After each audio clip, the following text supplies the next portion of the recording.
Hello, Henshin Heroes, Henshin Nation, whichever you prefer. I'm Nathan Marchand, aka the Subro. And I'm Jake, aka the Metal Don. And welcome to the latest Henshin Power V3 reviews live stream on Saturday nights. We are your new favorite Saturday tradition. And boy howdy. Yeah, and boy howdy. Chris the Santa guy picked the worst week to be off stream. Tell me about it. Oh my gosh, because not only do we have the usual episodes to talk about, but we got a trailer we need to talk about. Oh yeah, I can't wait. Oh my gosh. Oh yeah. So we've got 30 minutes before Kamen Rider ZEZTZ, whatever. I can't ever figure out how to say it correctly, but we have that to talk about.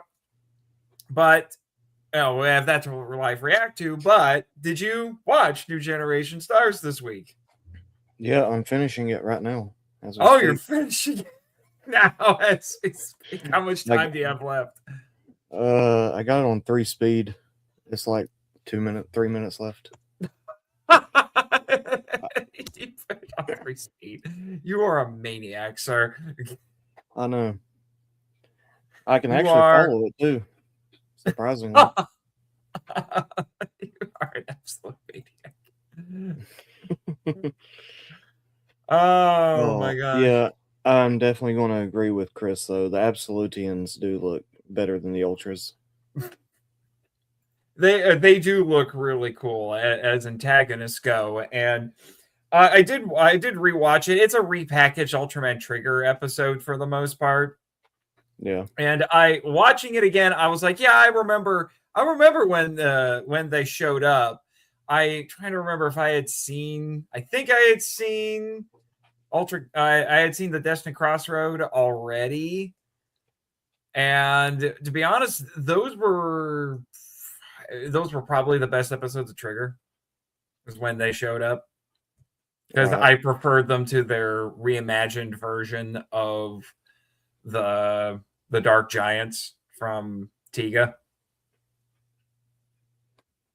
So still need to watch Tiga. Oh, Tiga is so good. Tiga is so good. It's high on my list for the show in a future season. I'll leave it at that. Right. But Tiga is some peak Ultraman. It's peak Ultraman.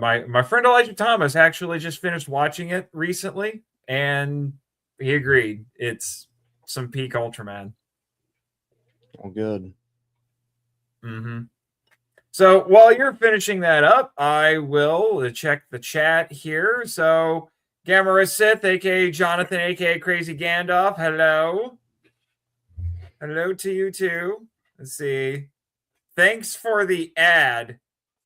What ad? I'm not sure what you're talking about, sir. I prefer Henshin Nacho. Oh, there's a food item. I'm surprised no one's invented yet. Let's see. Kaiju number 8 referenced for a Dynamite Ben 10 cover. Oh my. Kamen Rider ZEZTZ. There are obnoxious high school kids who call me Zesty, and I know what that means, and it makes me angry. And then let me see. We have someone new in the chat tonight. Is it Jude Palzewski? How are you doing? Well, we're doing fine. What's up? Then we got some more comments here from Edwin. And the Dynamite Ben 10 cover has already been ordered more allegedly than the first issue of Radiant Black. Wow. And apparently Inferno Girl Red's live action promo will come out next week. That's interesting. Have you heard about that? No. Yeah, let me see. And he says Dynamite. I'm thinking he doesn't mean the comic book publisher, but it's Boom. Boom has gotten very fond of doing live action promos for some of their original Tokusatsu inspired comics. Okay, cool. Yeah. Yeah, still have kind of like you remember when they had JDF in one when they were promoting the Shattered Grid. Yeah. Yeah, stuff like that. Yeah, still haven't watched the trailer for Teo yet. Can't wait though. Oh, you are in luck, sir, because we're gonna show it on stream. Because so far, Supro hasn't yelled at us about showing the teaser trailer, so I think we might be able to get away with it. Because Supro's nicer than Toei. Oh yeah, much. Also, something better use the name Sputnik better than certain MIFV bot. Oh, is that also in Ben 10? Yeah, because there is a I guess you could say recurring character on MIFV whose name is Sputnik. He's the sidekick to Rushbot, who is an old Soviet era robot who defected to America. And Sputnik Nice. is literally Sputnik 1 that somehow gained sentience but can only speak in beeps. I have some weird things on the podcast. This is why you don't give me crazy ideas, because I will make them work. I will make them real. The StreamYard, yeah, you're welcome. Yeah. No, referencing the name of the chapter for a fan webcomic I'm reading. Chapter is called Sputnik. Okay, there you go. Edwin is reading so much stuff. I feel like his brain just exists in like not just another county. I think it's in another dimension sometimes. He just exists on a different plane of reality. He does. He does. So have you finished it? Yeah, I finished it. Okay. So you haven't, I'm guessing you haven't seen Trigger. No. So this episode's completely new for you. Yep. All right. So, what'd you think? Thought it was cool. I'm assuming that their team already knows that he's Trigger. Yeah. So yeah, they figured it out at some point. I don't remember exactly when. What you're seeing, I think, is relatively late in the series. Right. I like it when the team knows that, the Ultra is a part of their team. Yeah, there's some certain advantages to it. I don't think I necessarily want it to happen all the time. And I don't necessarily need it to, even if you're going to do it, it doesn't have to be for very long. It could be like in the last couple of episodes or something, But yeah, I think it would have worked good in Blazar too. Possibly, but that might have that would have shaken things up. I think they knew the captain was the Ultraman. That could have been interesting. They could have, even the last half or the last quarter of it, whatever. Yeah. I could see there being some potential in that. I would, if they're gonna do it, I would rather they do it for narrative purposes and not just for cheap drama or whatever. Right. But yeah, I don't remember exactly when. It's like I said, it's relatively late. I'm trying to think. I think they also do the predictable gimmick of, I think, and it's one of the last episodes, like within the last 3 or 4 episodes, they had Tiga show up and they did a team up. Because of course they were going to do that. I think they did the same thing in Decker, if I remember right, because I do think Dinah showed up. So you really get a contrast between the two of them. But they're an interesting group of villains. I'm glad that they were introduced with the Ultra Galaxy fight, and it was cool seeing them cross over in other spots. Unfortunately, they haven't done a lot with them for a couple of years now.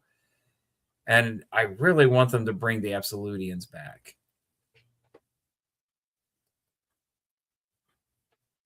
I bugged out, didn't I? Yeah, now you're back.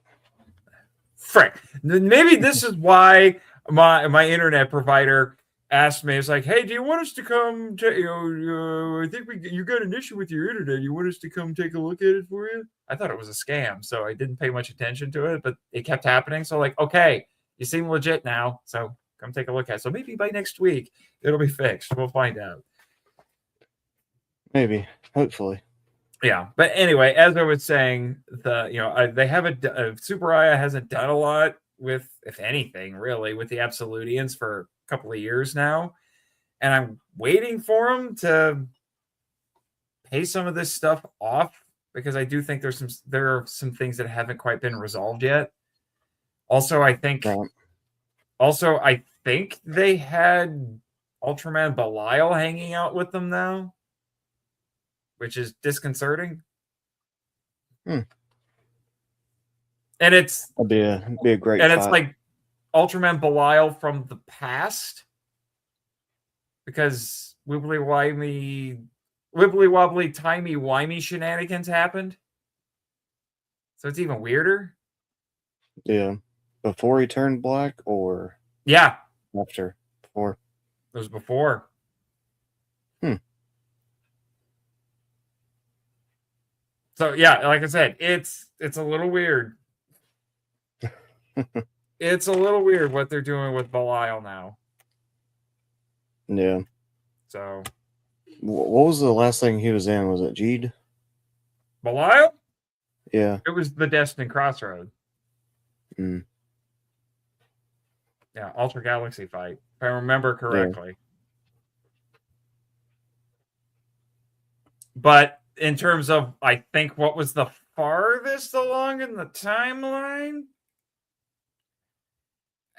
I mean, he had a presence at the very least in Z, but I think that one might be the last one. So, in terms of legit appearances, yeah, it might be Jeed. Could be wrong.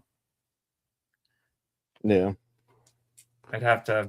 You're gonna make me have to double check this. So here I go. Let's Go see. ahead and do it. Ultraman Belial. We'll do it live. All right. Let's see. So check the Ultra Wiki here. That we got on the list. So history, orb, Ultra Orb fight, Jeed. Oh, okay. He has a little bit of a presence in Rube. What is he doing? It has an entry for him in Taiga. What does he do in Taiga?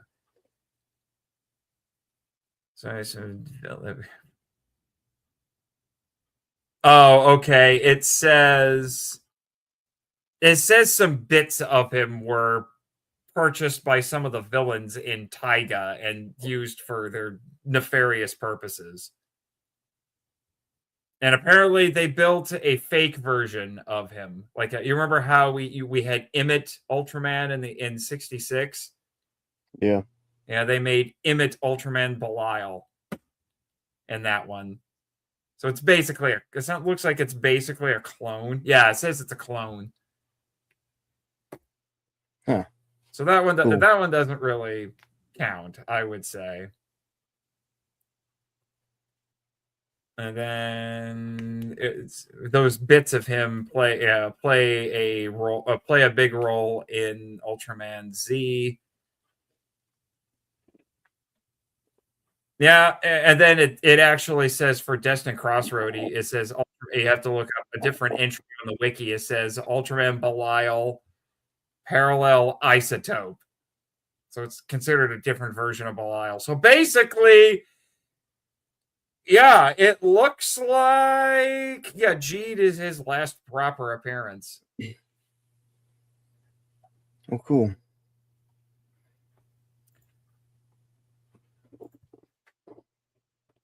There you go. And we both just finished Jeed, so. Mm-hmm. But yeah, like I said, the parallel isotope version is hanging out with the Absolutians, and I'm waiting for some sort of a follow-up with that. Right. At least I'm pretty sure. Let me check. Because it's basically, at this point, Jeed is just learning all kinds of things about the Absolutians. Because he had last week, this week, and next week.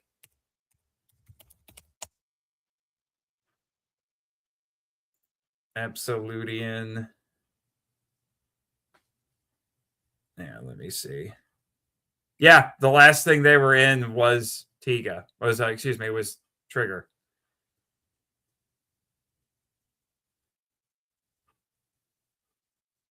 Did I bug out again? No. Okay. Yeah, the last thing they were in was Trigger. So Trigger before or after Z? It was made after Z, so I think it's technically after. Yeah, it is, because they did a crossover movie because Z didn't get a movie. Mm. Yeah, so it's for sure after. Yeah. Yeah, but they showed up in Regulos, which is canonically first. And then their very first appearance was the Absolute Conspiracy, which was the second Ultra Galaxy fight. And then they were in the Destined Crossroad and then Trigger. I know I've watched one of them. I think I watched the Destined Crossroads. Yeah. I've watched Ultra Galaxy fight. Mm-hmm. The Absolute Conspiracies. Yeah, the Absolute Conspiracies, like I said, is when they first appeared. Destined Crossroad is pretty nuts. Yeah. Like, if we ever wanted to do a fun little like episode miniseries for HPV3, doing that trilogy would be interesting. So what's stopping us? Well, Chris, in the editing bay, but yeah. True. So we need all the trio to do the trilogy. Yeah, all I'm hearing from you is buy me Absolutian toys. Please, I do have Tartarus already. Oh, which do you? What do you have? The SH Figure Arts or the Bandai's?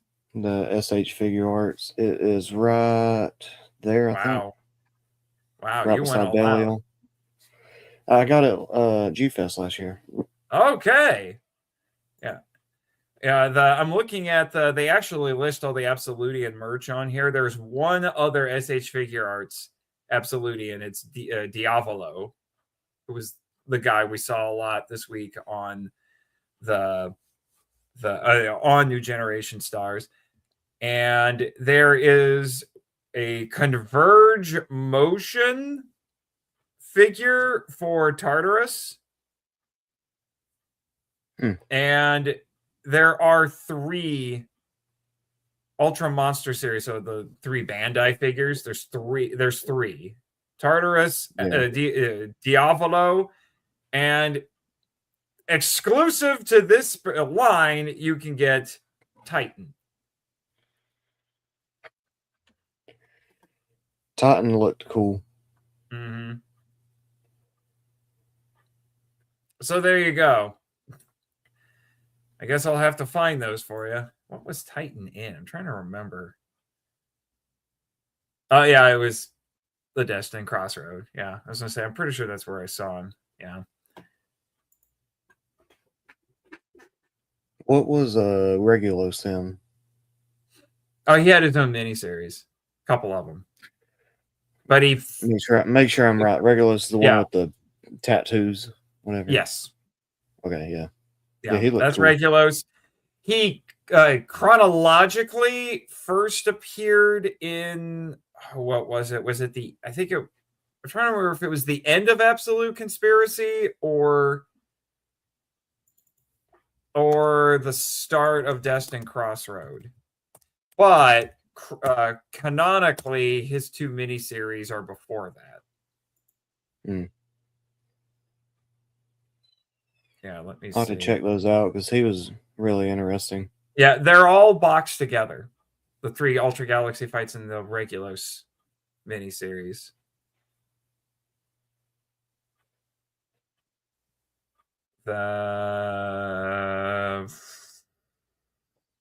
Yeah, it was Absolute Conspiracy, but he was silhouetted.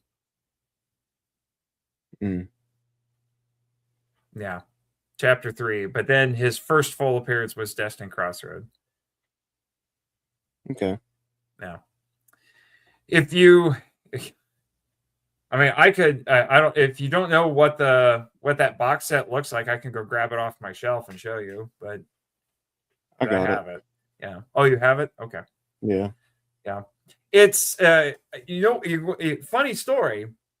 The what is it? I think it's called Ultraman Regulus First Mission. I think is what it's called.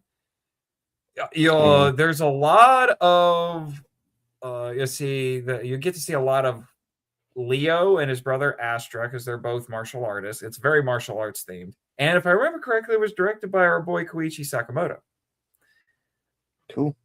Yeah, and the Absolutians feature in that one, and you'll see some monsters and villains from. I want to say it's also from Leo. There's a lot of Leo callbacks in that one, and when I was watching it, it reminded me, as strange as it sounds, it reminded me a lot of Power Rangers Jungle Fury. Okay. So if you like Jungle Fury, you'll get a kick out of Ultraman Regulus. I've only seen a little bit of Jungle Fury, but it's not bad. Oh, man, you're missing out. That's some good stuff. Yeah. Jungle Fury is some of the best Power Rangers. So I do recommend it. So let's see what we have in the comments here. We have a few follow-up comments here, all from Crazy Gandalf, Jonathan. Let's see. Mecha Gamer is currently downloading a crap ton of liquor. Oof. That's his thing. And let's see. He's really wanting the Hamilton drive to kick in. I understood that reference. You are doing some live lore building here, sir. Loved Trigger and still need to watch Decker ASAP. We may have to agree to disagree there. I was disappointed with Trigger, to be honest. Decker, I thought, was a little bit better. Also need to build my Ultraman Zero model. Yeah, you do that, man. I'd love to see it. Yeah, Geki Ranger is awesome as he means well, but you got two semicolons there next to we. So we seem to have lost Jake. He's run off someplace with T-6 minutes. There he is. He's back. Yeah, I was going to say we're T-6 minutes from here, the new Kamen Rider. Well, let's watch. Are we going to watch the trailer before or after? We'll do it after because I want to give us plenty of time to talk about it. So right.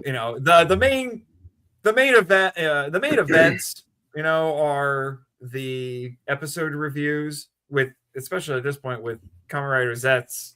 Basically, that's kind of the main event, and then we'll do the trailer discussion as an after show. So, if you want to experience for the first time with us, Mr. Crazy Gandalf, if that is your real name, we'll do it after we our Kamen Rider talk.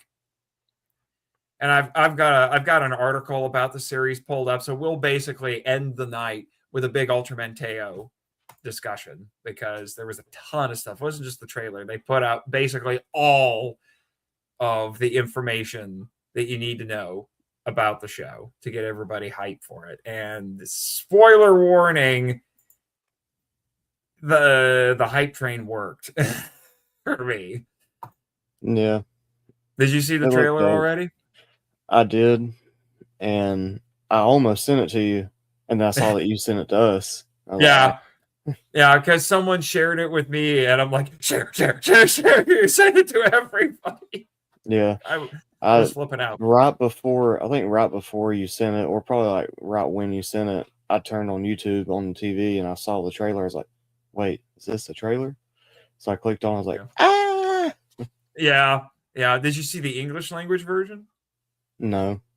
Oh, you didn't? Well, there's an English language version that was on the Super IA English channel. So that's what we'll be watching tonight. That actually fills in some details because it translates the Japanese text. But let's take a look here at Kamen Rider.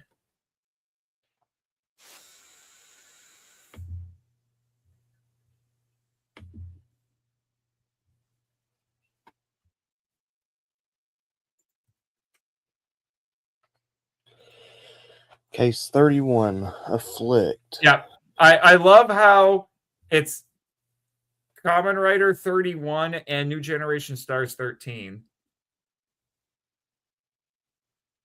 Yeah.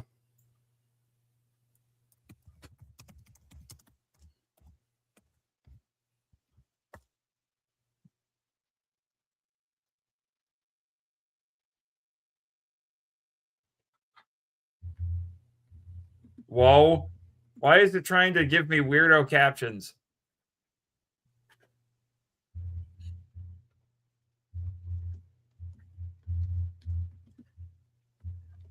What do you what do you think we can expect this week? I don't know. Honestly, I don't even remember the last episode that much. You've Seems to be a running theme. Yeah. I have. I've watched a lot of Mortal Kombat content getting ready for the second movie. Oh man, I wish you guys lived close to me because I'm going to be getting a handful of people together to go see this new Mortal Kombat. That and the new Street Fighter when it comes out. Oh, I cannot wait to see Street Fighter. Yeah, it looks so good. I've been going on a roller coaster with that trailer because I'm still not quite sure what to think. I don't know. I'll sort it out at some point, but I think it looks awesome. Yeah, it does look fun, but I will confess I've always been a bigger fan of Street Fighter than Mortal Kombat. Back in the day, I was in the Street Fighter camp. I can't play Street Fighter. I suck at it, and I'm even worse at Tekken. Apparently, but you can play Mortal Kombat decently. Okay, I was going to say. Apparently, next time you come hang out with me, I need to teach you how to play Street Fighter. Yeah, I can't do it. I can't even do the Hadouken. Oh my word, my dude! I'm gonna have to fix that. I will become your Street Fighter sensei. All right. I will make you a player. By the way, I should have mentioned this at the start of the stream. There's a reason I have this shirt on today. It is Superman Day. Happy Superman Day. Happy Superman Day. Yeah. Brandon Routh was the best. Wow. Did I say that? Yes, you did, sir. I do like me some Brandon Routh, but I don't know if I would go that far. I do think he's probably the most underrated of the Superman actors, though. Definitely underrated. I don't know. I really did like him as Superman. Yeah, I did too. He got the job because he looked like Christopher Reeve, which is very true. Yeah.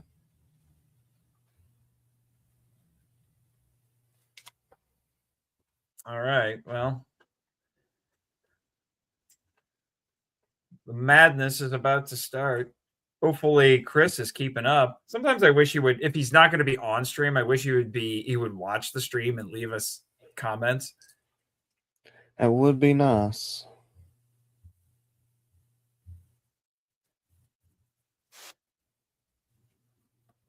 I'm still trying to deal with the fact that his sister's just been a secret agent the whole time. I know.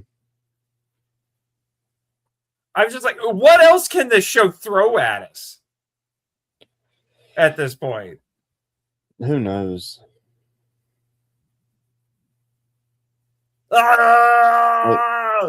They've done a good job with all the twists, though. Yeah. Better than I would have thought. But at least it's not Fies where I can't keep track of everything. So confusing. I'm going to keep bringing that up until our Fies episodes are out. You heard me, Chris.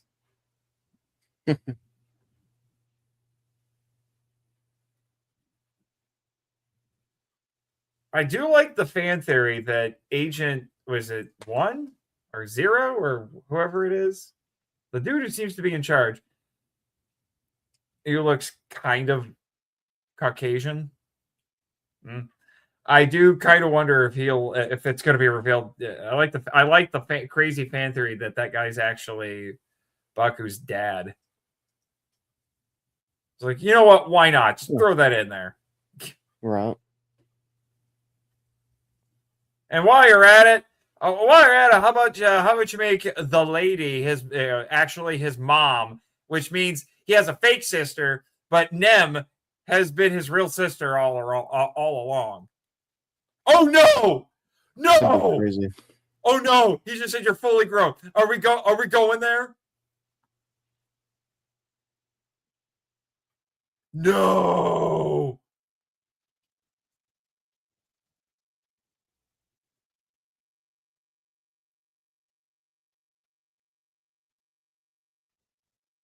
But for real this time?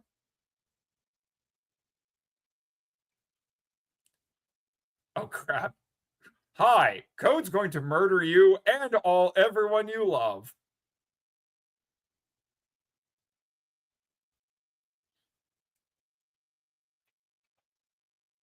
What? Why are you just telling him this? So this is like Nightmare on Elm Street. If you die in the dream, you die in real life. Yeah. At least in some way. Oh.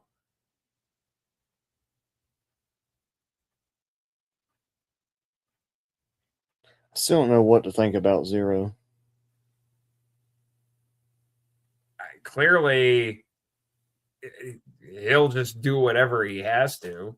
Whether that makes him the villain or not, I don't know. Yeah. I mean, at this point, he's most certainly the antagonist, but an antagonist is not quite the same as a villain. Well, at least you put the Marvel Rivals trailer during the theme song. I'm okay with that, but still.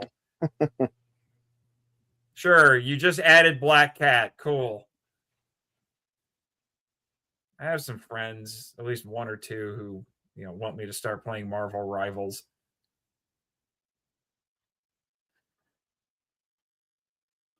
And we all know that if that's the case, I'm going to have to main Johnny Storm and Deadpool because reasons. Did you see that video of the Knox actor showing off his collection? No, he's a I nerd sent it to too. you. Yeah, well, Oh, he's mainly just collecting the ZEZTZ stuff, but he talked in English the whole time, and it was wow. really good English. Giving away, who has he been collecting all of the toys of him? Or is he just getting Mostly everything? he's got cards, figures, the belts. Wow.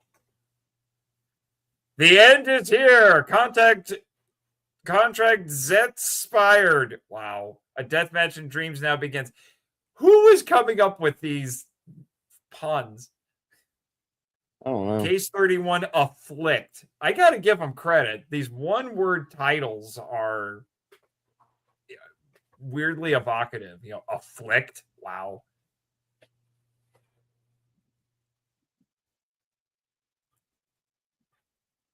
I mean, all you got to do is up it to like to the noun version, make it affliction, and you got a metal band. Are those energy drinks? Keeps you alert like no other all-night maniac. They are energy drinks. Holy crap. Yeah. So now he's caffeinated and motivated too? I need to make that t-shirt. I'm caffeinated and motivated.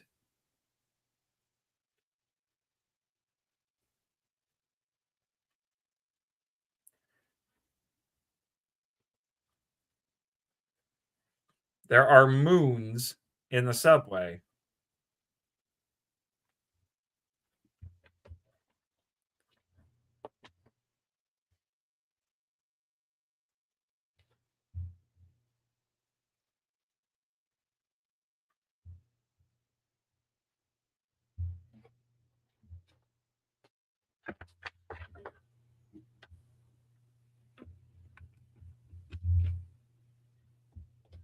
Oh, this is zeros? Okay. Apparently, Zero thinks he lives in Victorian England. What the F? I want that outfit. That is a very good question. Is it that's that. I bet that's a real product someone can buy. Well, oh great, Dark ZEZTZ. You need to buy it for me because I need it. Is that going to be your new pajamas? Heck yeah. Oh man. The metal Donna is just going to be a little confused. Like, honey, why are you wearing that? Why are you wearing that?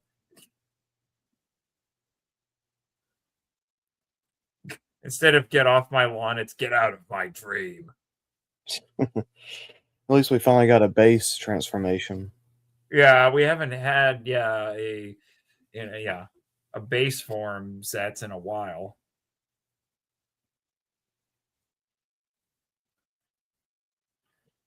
Oh, the hands are boxing gloves too. Yeah. Why is Zero's dream an episode of Stranger Things?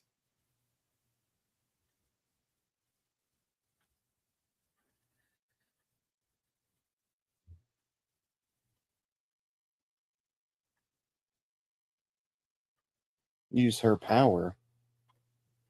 The kind of toy?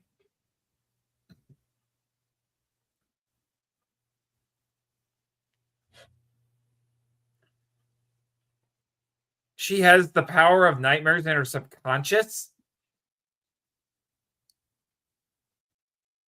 Okay.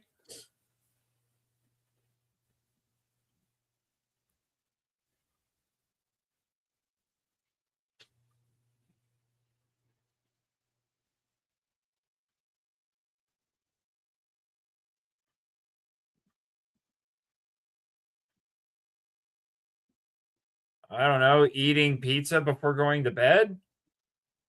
Watching a horror movie that day?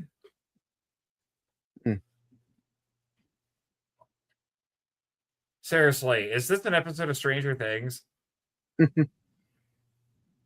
Ah! So The is Tasmanian a devil. Sieg Freddy Krueger?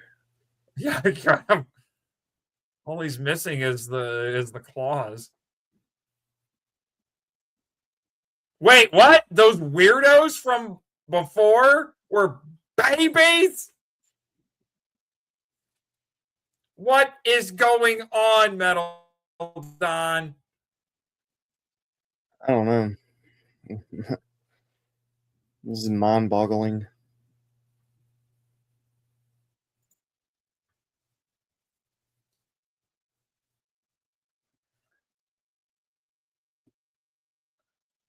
Her sin is she was created, I guess.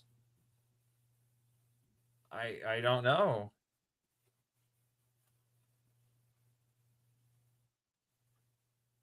Ah! You've got a Nerf gun to your head. What are you going to do?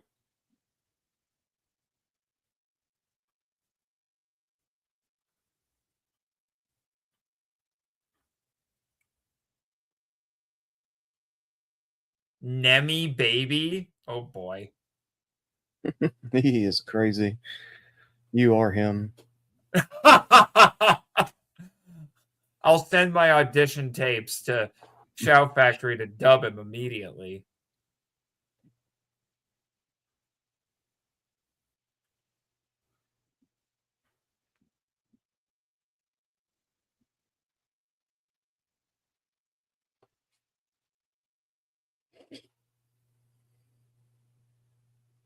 Nox is a freaking live action anime character. Yeah. What? And I love him. What? Oh my gosh, what is going on? Uh-oh. That was cool. What? Up is down, down is up.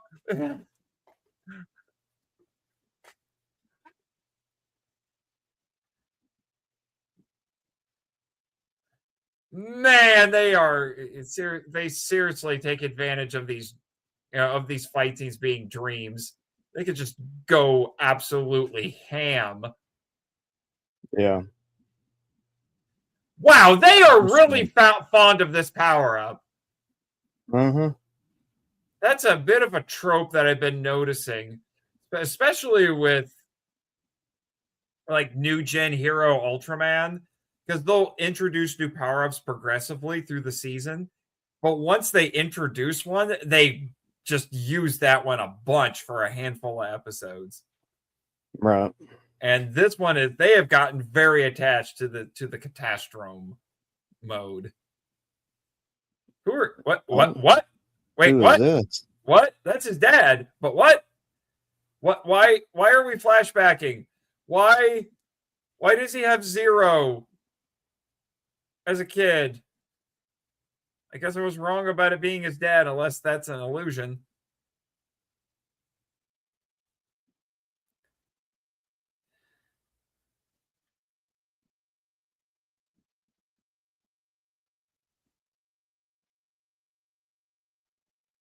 Wait, what?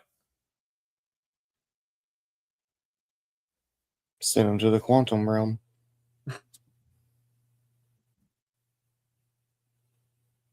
Wait, what?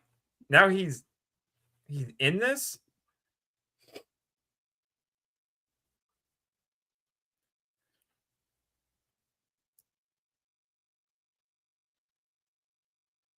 Oh boy, first person.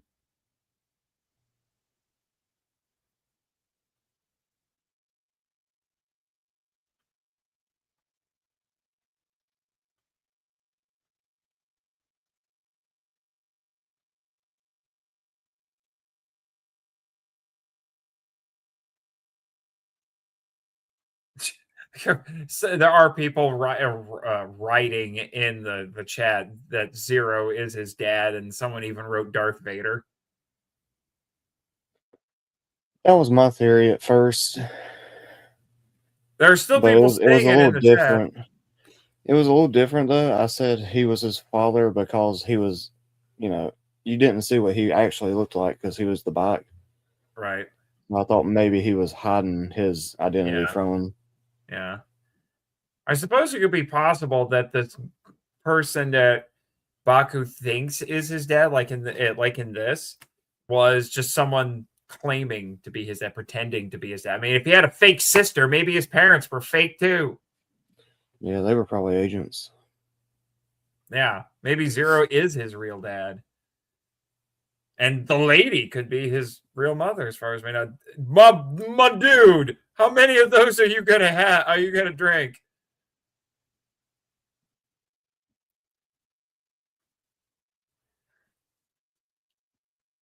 That's one way to get your pull-ups in.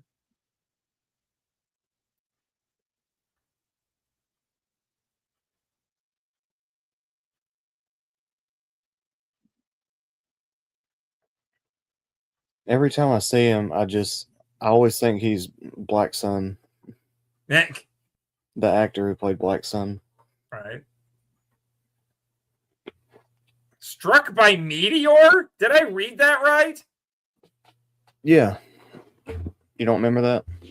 I do now. Student struck by lightning.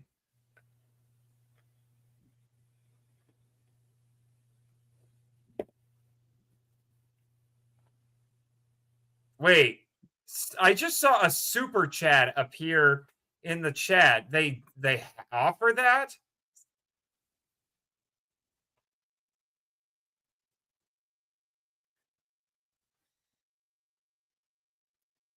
But someone really had to pay $1.99 just to say the Fujimi was hot. Well, I should do one saying them as hot. Well, okay, yeah, actually there is an option. There is a super chat option.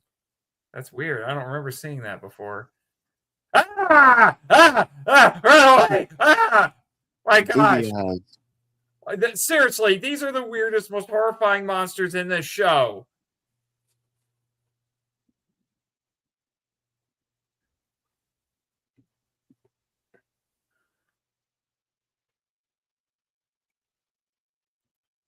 Babies! They're babies!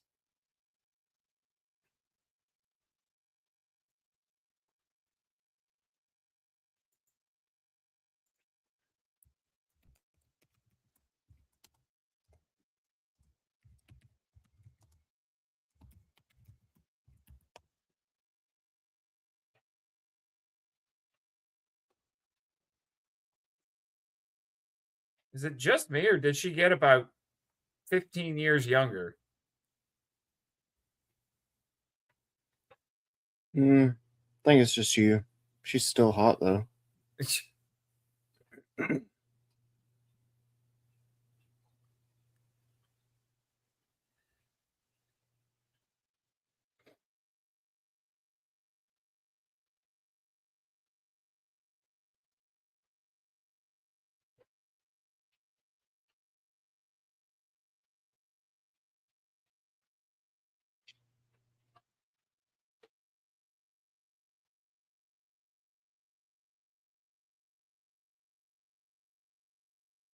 I think the same person just sent another super chat in for $1.99.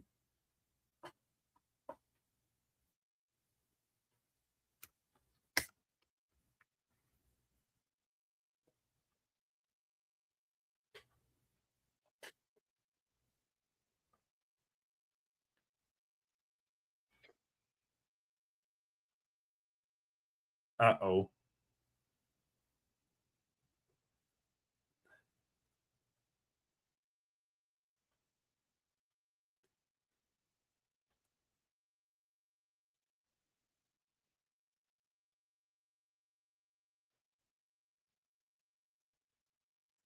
We just did another color swap here.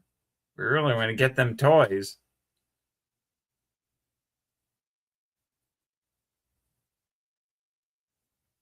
Seriously, just say it. Baku, I am your father. Oh, he should. Come on, haven't you figured it out?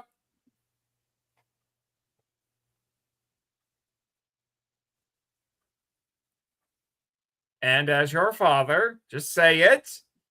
Say it.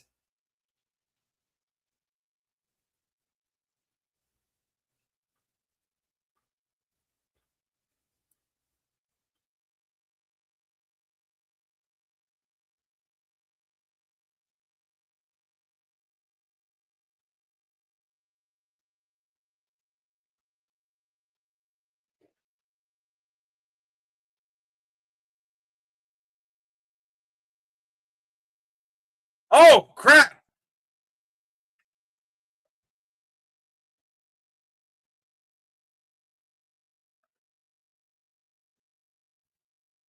Oh, I love this suit. Man, that is fancy.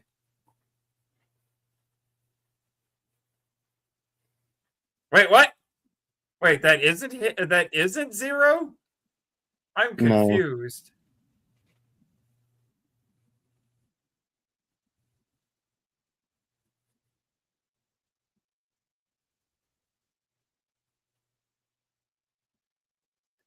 Bro.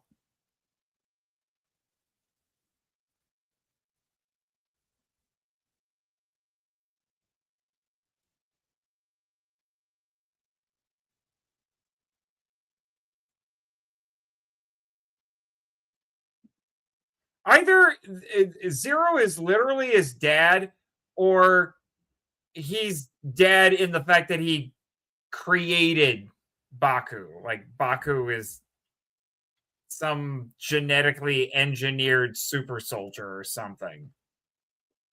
right. Purple rain, purple. What the frick was that? Maybe every time like he got hit by a meteor, hit by lightning, he had to make a new Baku. Or maybe it was his way of making him stronger. Or that. Ow!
Tell her that Baku's her brother.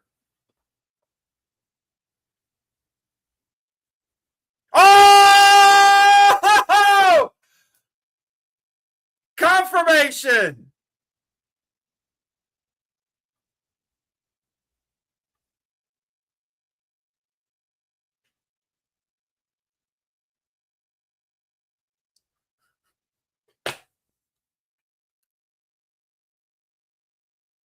And cliffhanger! Oh my gosh! Oh, hell. Okay. Okay.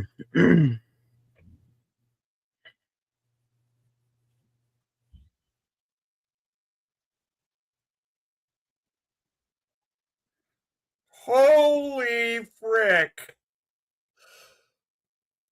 The crazy fan theory was true. I told you. Wow. Just wow. Wow.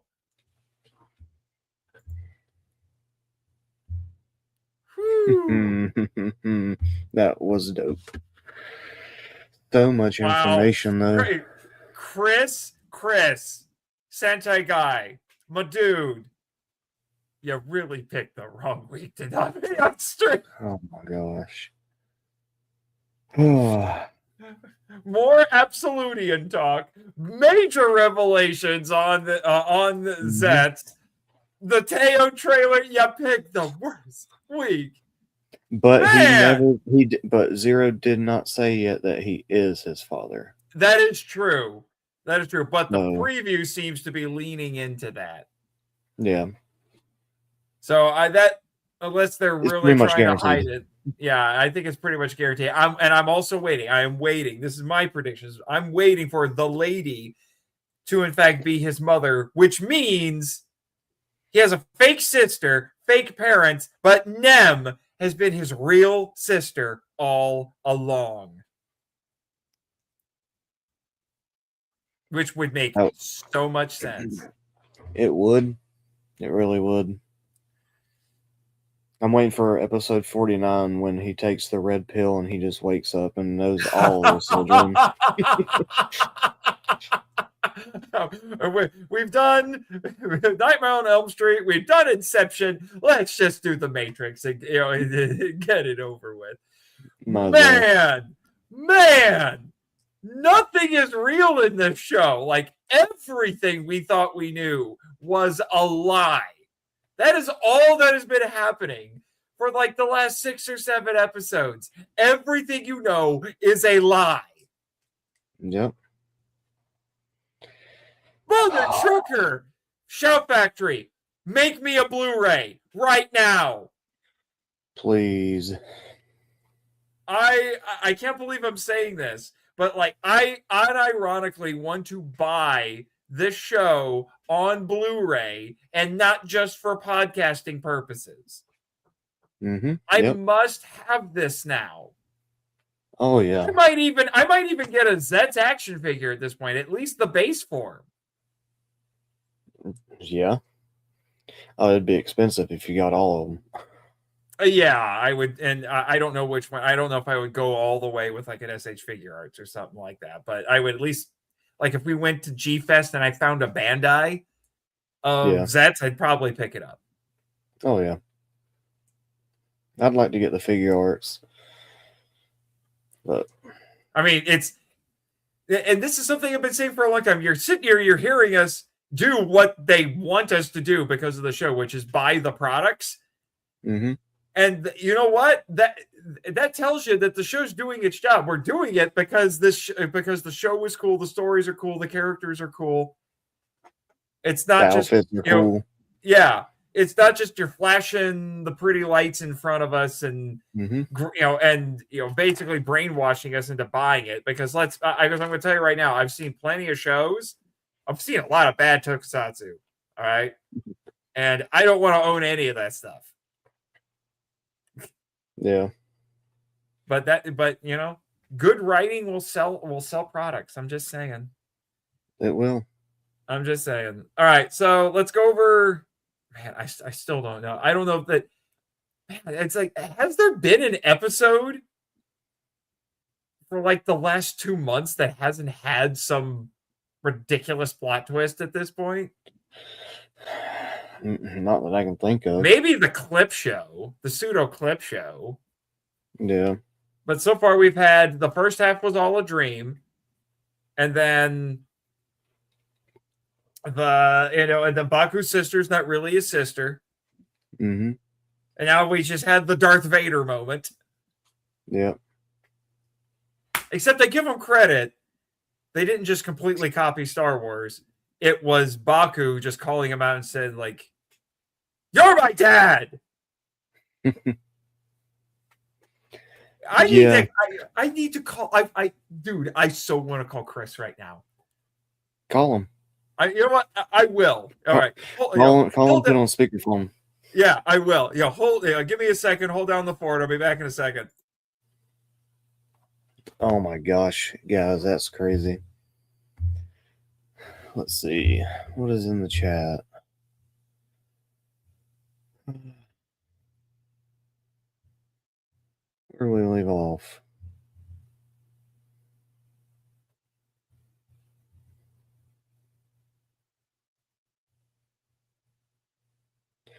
But they didn't make hands ways.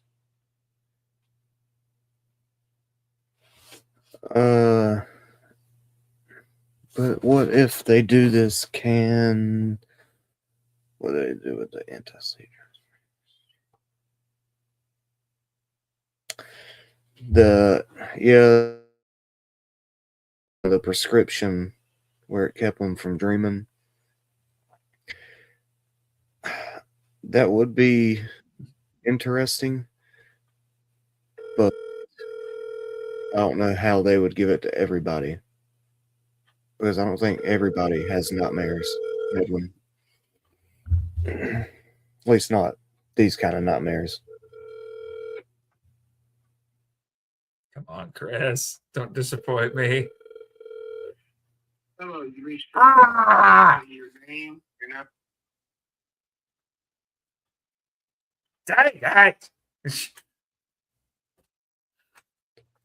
I tried. Never hurts to try. Yeah, I tried. Yeah. What were you talking about? Were those comments? Yeah, one of Edwin's comments was talking about the sleep drugs that was giving them in Freddy vs. Jason. Oh, is that? What was it? Yeah. I don't think it was. Oh, Hypnosil. Hypnosil. Yeah, that's right. Yeah. Mm-hmm. Yeah. It seems like the way to to counteract your enemy here, but or like I said, lots of caffeine. Yeah, but what I was saying was, I don't know if everybody has these kind of nightmares. Right. Get the Elm Street prescription. Yeah. And then Crazy Gandalf says, "Oh my! Wow is right." And he says, "I love the Dark ZEZTZ design," which reminds me a lot of Tiga Dark in the Final Odyssey. They basically did the same thing. They just swapped it to an all gray or all black, like a light grayish black, an all grayish black color scheme. Yeah, It's an easy way to make a new toy, but they use it very interestingly here. I was actually thinking, and nobody can steal this, I was actually thinking about writing this week. I was thinking about writing an essay that goes over the history of all of the Dark Ultras in the Ultraman franchise and seeing if it follows in with the Carl Jung concept of the shadow in Jungian psychology. Because a lot of the Dark Ultras are meant to be dark reflections of the primary Ultras. Yeah. In some, either literally or figuratively. But, it's a funny idea I had this week. Nem being his sister will be the end game. Man. When do you think the end game will be? Episode 15, 10? It's 50 episodes. Yeah. Oh, how long do I think it'll be? How long pretty much how long will it be? Or I guess when will it start? I the would final, say I want to say probably 45. Yeah, I'd say 45 or 50. Right around there. Well, I think it'll start in 45 and then go all the way to 50. Right. I could see that. The way the show is structured, like if this was like a 90 Super Sentai, it would probably only be maybe the last couple of episodes. But this is much more serialized, so I have a feeling that they might start ramping up in episode 45 because they've got the space to do it. Yeah. And to my astonishment, they've been very good at maintaining forward momentum. I've been really surprised. There's really only been a few spots in the show where I'm like, I feel like it's slowing down a little. But then it like immediately picks right back up. I really don't know what else they're going to be doing because every episode is just throwing you for a loop now. So I never know I know. I know. It's I don't know. I am at a point now where I tune into the show and I don't know what to expect. I mean, it was kind of like that before because before it was kind of like a dream when it was following more of the Monster of the Week. It's just like, what wackadoodle dream can we do this week? Yeah. Let's do an isekai video game for a couple episodes. Mm-hmm. And now it's like, how many more plot twists can we throw at you? Yeah. I want to get the driver along with the figure. Yeah. You should get the driver. I wish they would pull the trigger on Nox to be a second writer. He is a second writer. He's just not a good guy. Yeah, he's more of like a kind of an anti-hero right now. Yeah, I'm kind of wondering if that will be maybe that. I'm thinking. Hopefully, yeah. Hang on, you're bugged out. Oh, okay. I was just gonna say my prediction, along those lines, is here's what I think might happen. So I think the next ridiculous plot point we'll probably get is the lady is his real mother, which means Nem, by extension, we find out Nem is his actual sister, and that the parents that he thought he had were more agents. Yeah. And then the next big plot twist we'll get is Nox will turn on everybody and basically join up with Baku. Right. So is the code really bad, or is it just some of the people? At this point, I'm still trying to figure out. Yeah, at this point, unless there's another revelation that we have later, it looks like basically everybody, at least in code as it is currently, it looks like everybody in code right now is corrupt. Yeah.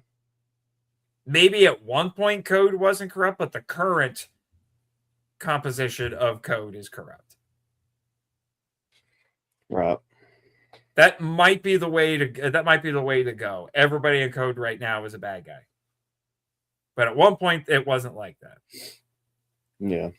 I can see them going that route. Let's see, what does Jonathan have? I understand, but they usually have an active ally by now. So it would be cool to see him back in his writer form.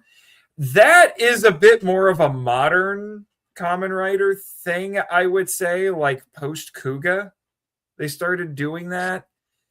But with the older shows, they didn't typically have a secondary writer, and even when they did, they usually showed up later. Like, the original, they made a second writer out of necessity because the original actor got hurt, and then they eventually brought the original actor back, and then would occasionally have them team up. But once the original actor came back, the other guy wasn't the star of the show anymore. And then, we went through V3 to start to launch the podcast, and they introduced Writer Man, but that was like like episode 40 of 52. Yeah, he wasn't in it long. Yeah, he was only in a handful of episodes, and and he started out, pretty much kind of a villain. Yeah, not really, pretty much like Nox. Yeah, he started off as a pseudo villain, anti-hero. Became an ally, and I don't think there are secondary writers. Well, no, who is it? Stronger? Is it Stronger that has the girl who hangs out with him? Yes, Stronger, and what's her name? I can't remember her name right now. Yeah, because they have an homage to her in, what is it? Tujima Wants to Be a Kamen Rider. Yeah. Oh. You sent me the clip. I'm aware. Yeah. Yeah, she's in at least one episode? In Tojima? Yeah. No, she's in most of it. She's in most of it. Okay. I haven't caught back up. I was on like episode 12 or 15. That's where I left off. Yeah. I need to catch back up with it. Yeah, I'm trying to Tackle. Tackle. That's her name. That's right. Yeah. Electrowave Human Tackle. Yeah, so you had her. She was kind of a secondary writer. She looks like a ladybug. Yeah. And then beyond that, in the Showa era, I don't think there is any more. Because Black didn't have... Well, unless you want to count Shadow Moon. But Shadow Moon was a bad guy. Yeah, he was bad. He was a bad guy. And then in Black RX, they gave Kotaro 2 alt modes that looked completely different. Yeah. So that's what they do. They either do the alt mode thing or they put in secondary writers. Modern Kamen Rider just does everything. We'll give the primary writers at least a couple of alt modes, and we're going to throw in other writers because it's secretly, why don't they just do like? I'm waiting for them to just pull the trigger on just doing, something like Super Sentai, but it's a team of writers. Like, just make it official. Just call it Rider Force or something like that. Kamen Rider Force, or something like that. It would be cool. It just go with it at that point. Agree, but it does throw me off in this one, which is good though. Yeah, Stronger did. Yes, yeah. So, the anime version is rather healthy. Yes. That's a unique way of putting it, to say the least. Yeah. So but I would say Tackle is probably closer to more like a sidekick, near as I can tell. I haven't seen Stronger yet. I don't think Discotek's released that one yet, have they? Stronger? I think they said they were going to, but I don't think it's out yet. No. You got V3, X, and Amazon. Yeah. But I don't think the pre-order for Stronger is up yet. No, it's not. I'm guessing they're still working some things out for it. Yeah. Yeah, let me see. Yeah, Kamen Rider Struggle full series Blu-ray announced. They announced it a long time ago, though. They did show off the cover, so we know what it's going to look like.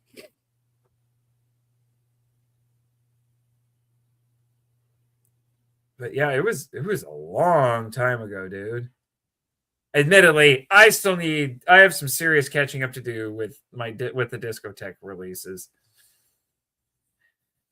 There's so many of them. I think it would be like minimum $300 for me to get all of their Toku releases I don't have right now. Right. And it would include double dipping on several of them. I double dipped on Kakaider Reboot, the movie. Yeah. Yeah, so I would have to double dip on the 2 Kakaider shows because I have the Generation Kakaider releases. And like I think the only of their writer releases that I have is like it's Black RX V3.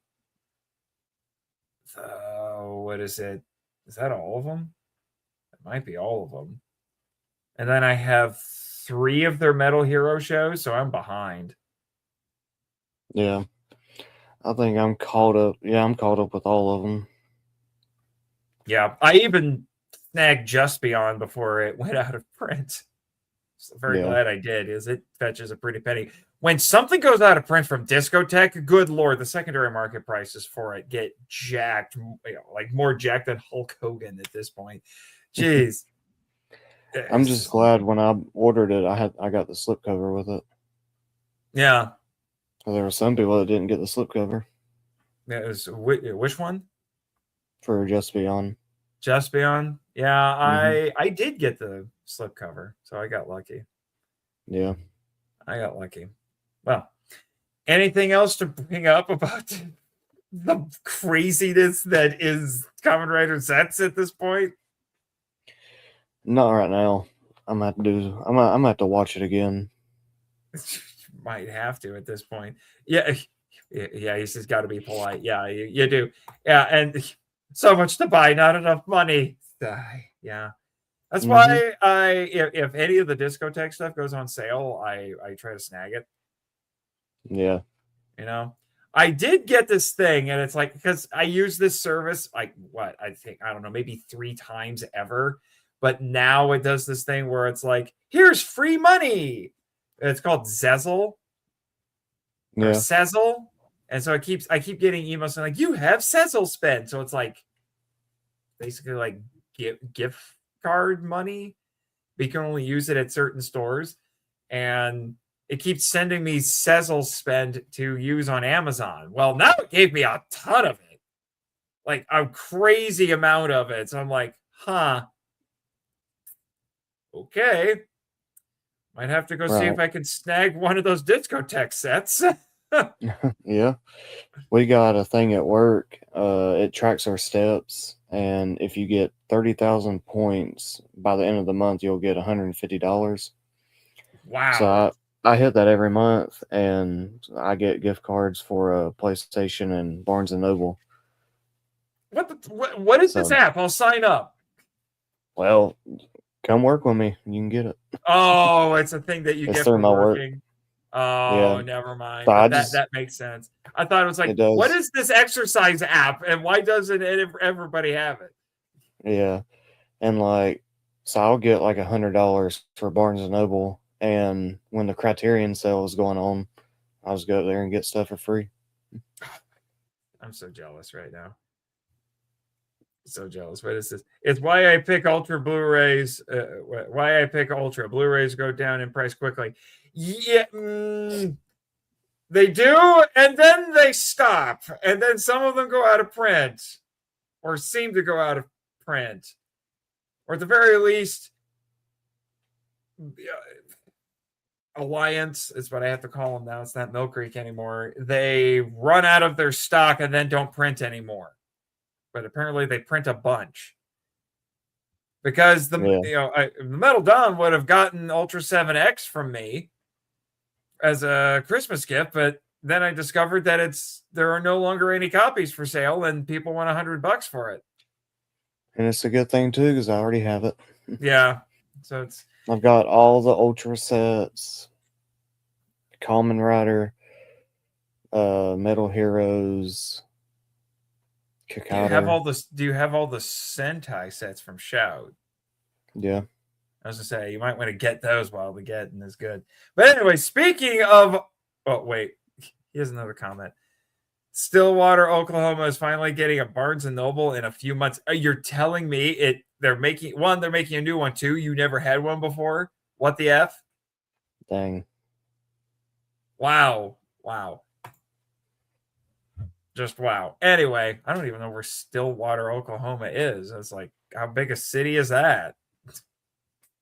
Barnes & Noble usually doesn't set up anywhere but fairly major cities. Anyway, but speaking of Ultra, oh boyser, we got to talk about this trailer. Let's do it. We got to talk about this trailer, and then I got an article pulled up that goes over some details. But man, we are eating so good. Like I was saying this week that, let me see, I'm going to change the layout here a little bit. Can I do? Yeah, there we go. So maybe we can get away with it like this.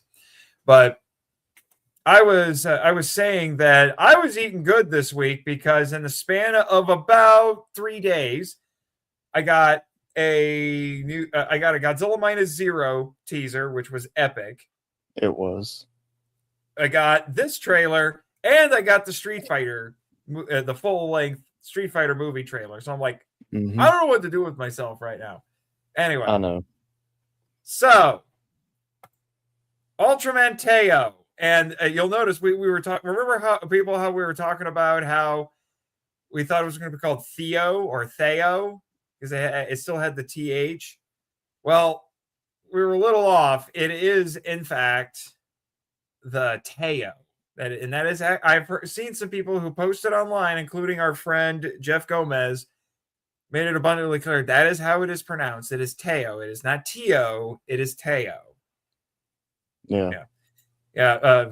Jonathan said it's about 70,000 people in home of the Oklahoma State University. That would make sense. That makes it a little more astonishing that they don't have it because that's a pretty sizable population and it's a college town, so it's really surprising that they don't have one.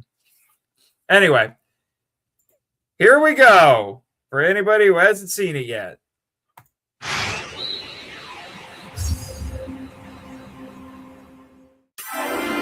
Dave's doing that. I'm going to turn it down a little.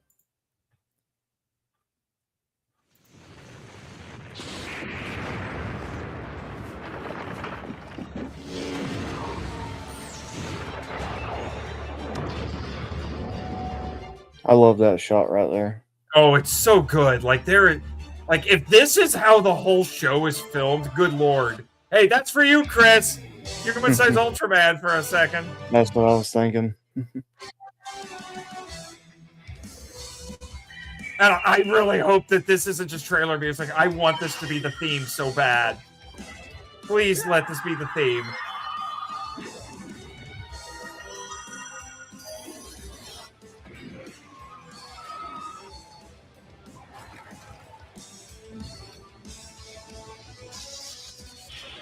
It's a pretty cool kaiju design. Yeah. We have another blue-eyed Ultra here. We got 2 in a row.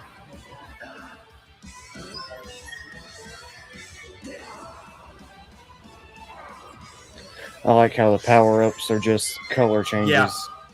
Yeah, like Tiga. Yeah. Or at the very least, he just glows like a different color.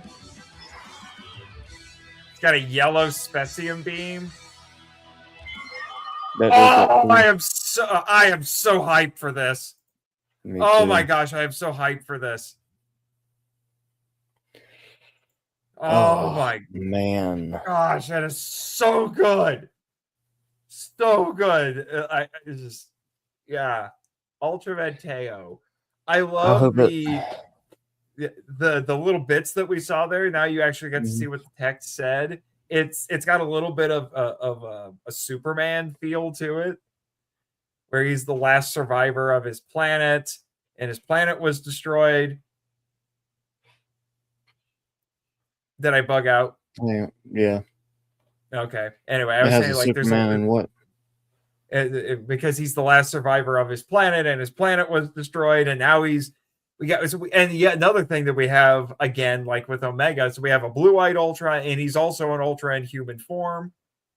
as far as we can tell, because from what I've read on the article that I'll bring up here, he's just living as a human on Earth. Right.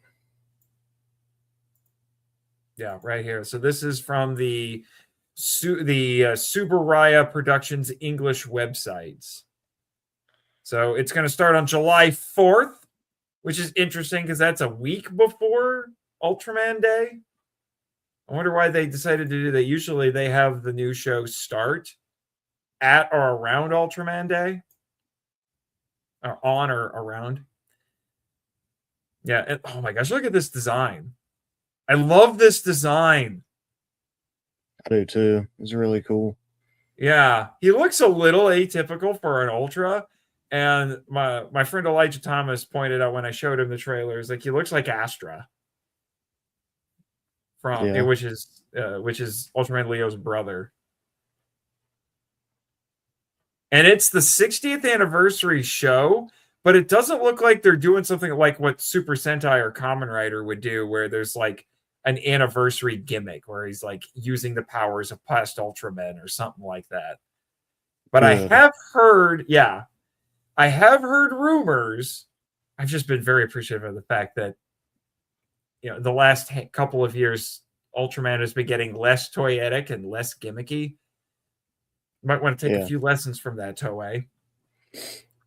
But I've heard tale that even though there isn't going to be like an anniversary gimmick, that there will be guest appearances by other Ultras. I hope so, because we've been lacking that the last 3. I mean, yeah, we have. I mean, like, look at this. Like, even just this poster design, like it's got pictures of the past Ultras in there. Yeah. And I would think they're not just doing that because, you know, it's the anniversary show, but it's because this is going to be part of it. Maybe. Yeah. It might be just because it's 60th for the poster, but yeah, maybe we'll have them in there.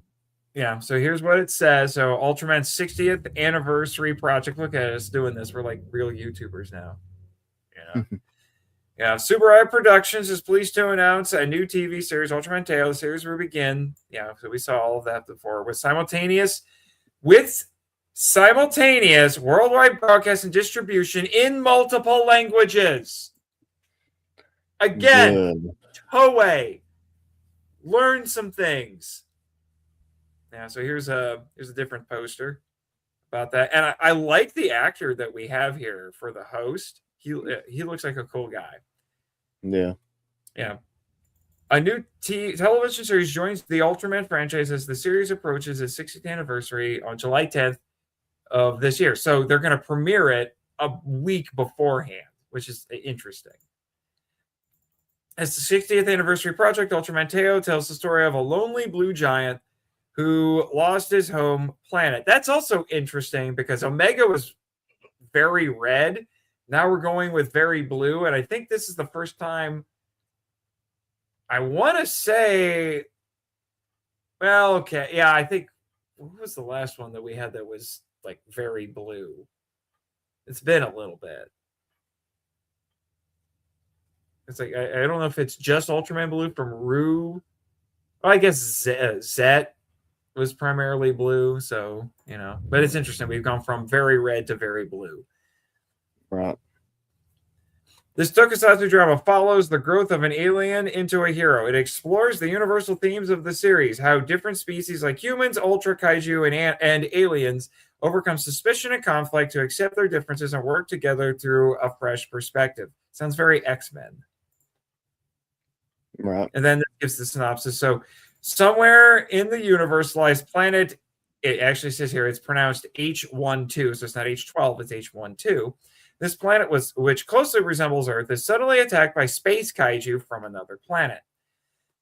As the planet collapses and faces extinction, one lone alien escapes to Earth, named Teo, the lonely alien who will eventually grow to become Ultraman. On Earth, he lives as Ibuki Mitsuishi, a third-year veterinary student at Meishin University. Although he struggles with the common sense of Earthlings, he leads a peaceful life, communicating with the animals he loves. However, so it's like Beastmaster. Is he going to be Beastmaster? Dr. Doolittle? Dr. Doolittle. Yeah. However, the peace is disrupted by a crisis where the same space kaiju who destroyed his home planet suddenly appears on Earth. When his strong desire to protect overcomes the fear in his heart, a brilliant light transforms Ibuki into a blue giant of light. So this is a really interesting setup. So he's a college student. He's a veterinary student trying to fit in, trying to understand Earthlings. You know what I'm not seeing anywhere on here, which is interesting? What? No mention of a Science Patrol team. No. I've been noticing with New Gen Heroes, there've been a lot more than I thought. I've either gotten away from the Science Patrol team or they do it in a really off-kilter way, which I think is interesting. So Supro is kind of continuing its penchant for experimentation with the last few shows. Yeah. So here's our star right here, and it's got a little, it's got some promotional pictures here for him. He's got a little bit of a pretty boy look going, and this tells you, it gives you, his background here. Oh, he's a fellow June baby. I like it. Yep. It's got all of his stuff here. His past credits. Apparently, this is a little comment he made here. Apparently, so he said he's a fan of Ultraman Zero. And who isn't? Yeah, I mean, seriously, Ultraman Zero is the Son Goku of the Ultraman franchise.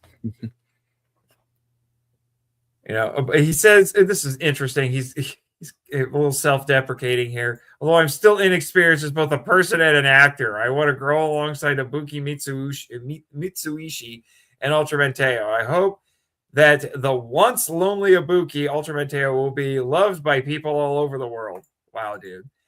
But he's the only cast member that they've announced at all. So I don't know if that means he's not going to have a Science Patrol team. But if a key aspect of his character is that he's lonely, maybe that's why they're not going to do it. Possibly. Yeah. And then I'm guessing this is our showrunner and our writer, Shigenori Tanabe. And I don't. Did they mention what his other credits are? I read through this quickly before. I don't know if they mentioned. Oh no! This is his first time working with Supro.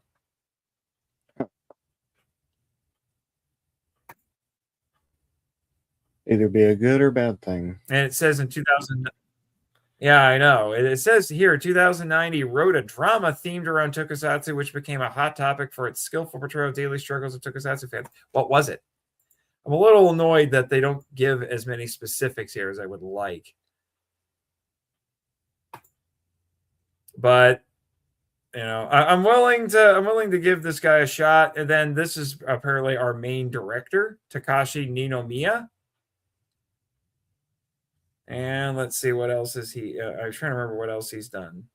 He received awards in the TV drama category, Japan Commercial Broadcasting Federation Awards in 2008. Yeah, so he's got some awards under his belt.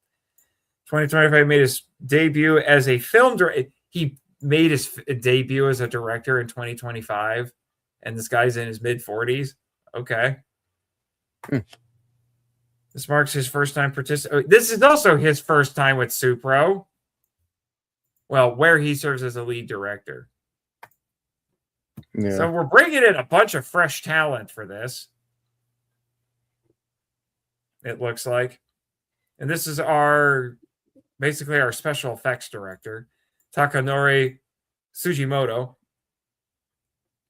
And this guy actually has experience with Tsuburaya and Ultraman, because right here it mentions that he's let's see, the first thing he did with them was in 2011 with a show called Ultrazone, which I did catch the one episode that they had subtitled on the Supro English language YouTube channel, and it was really good, actually. Shockingly good. And then it says he's worked on Ultraman X and Ultraman Arc. And Ultraman Arc was his first time as lead director. So he's got experience. Yeah.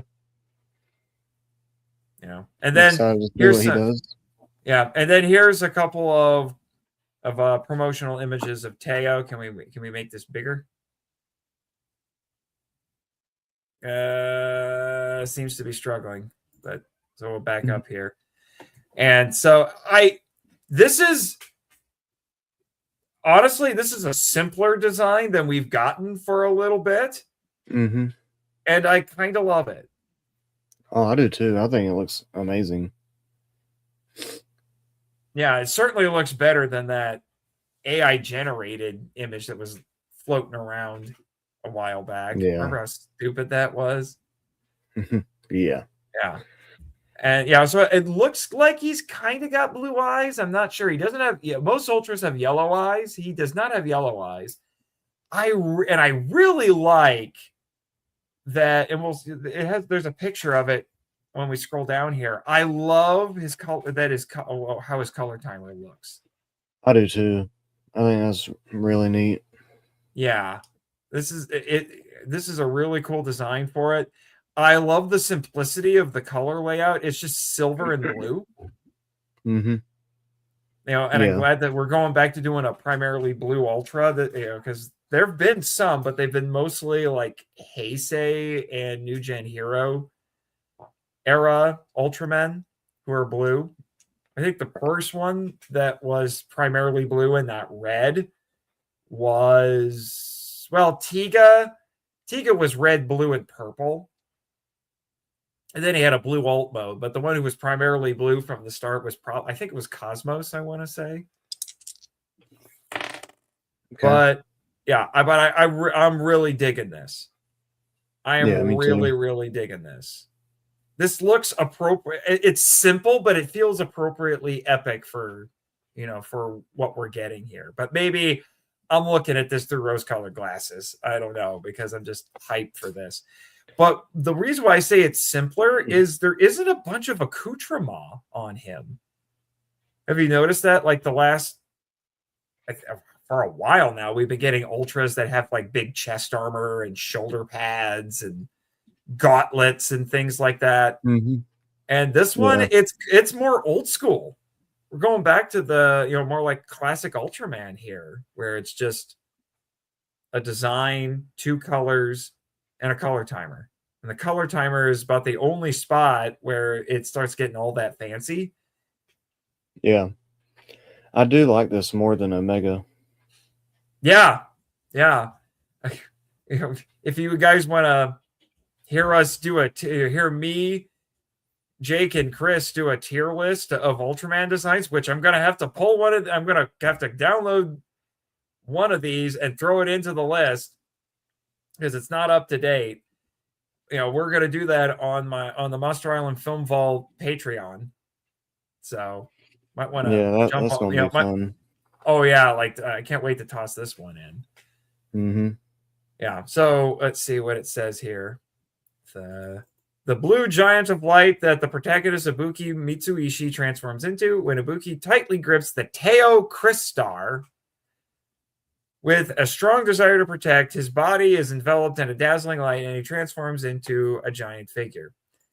By touching the color timer on his chest, he can spark hidden energy to unleash various light-based techniques.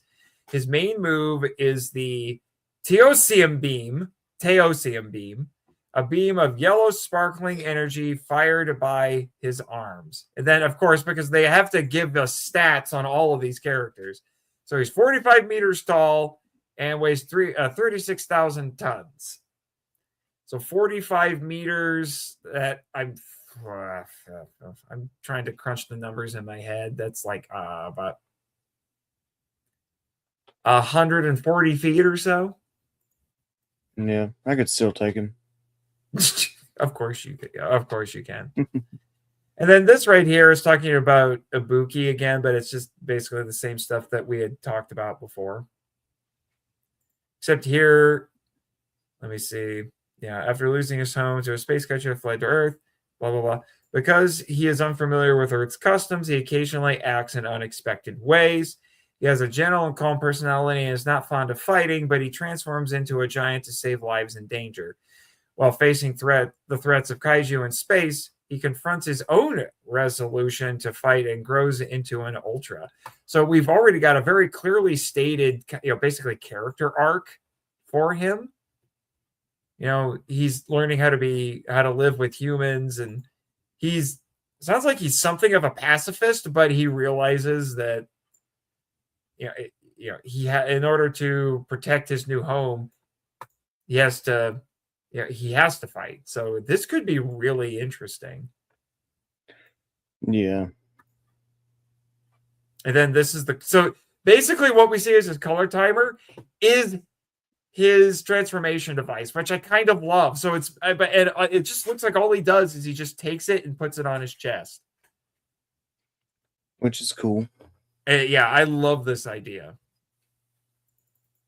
A precious mineral that everyone born on H12 is gifted at birth is housed inside. Oh, so that's what that is. That's not just a light for aesthetics.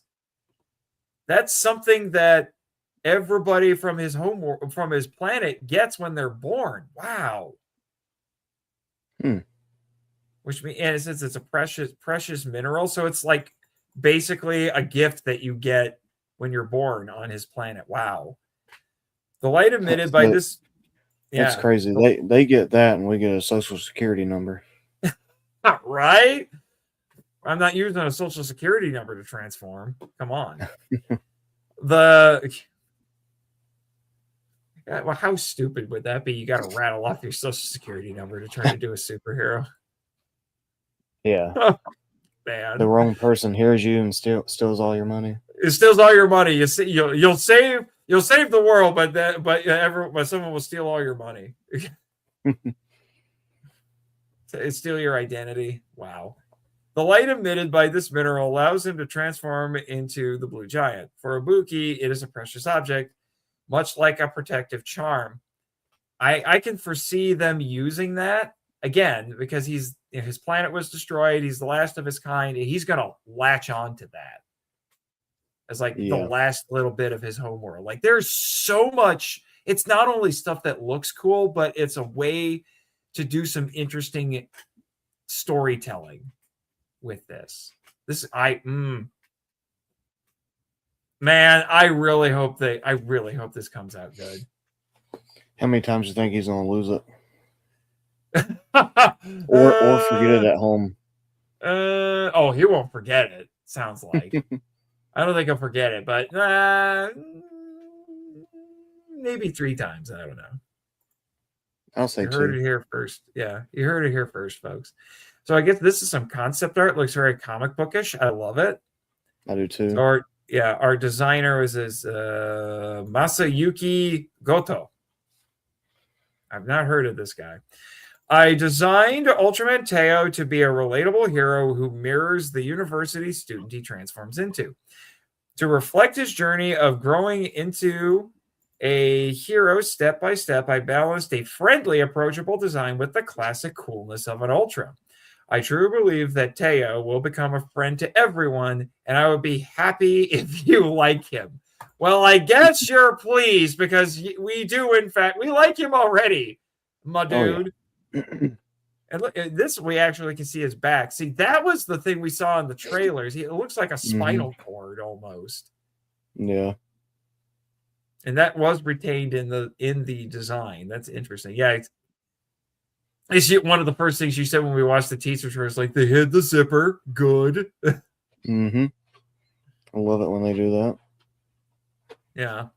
They've always hid it, but it would like come up, but you could still see where the zipper is. Yeah. Yeah. Man, I am psyched for this show.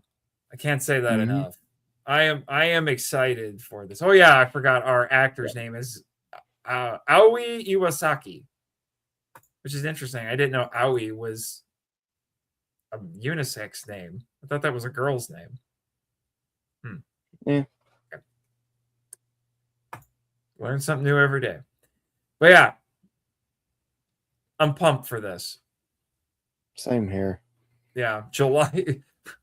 There you go, July 4th. We will celebrate the 250th anniversary of America and watch the 60th and start watching the 60th anniversary Ultraman show. Go figure. It's gonna be great. I cannot wait. We're definitely gonna have to keep the live streams going by then. I'm trying to think.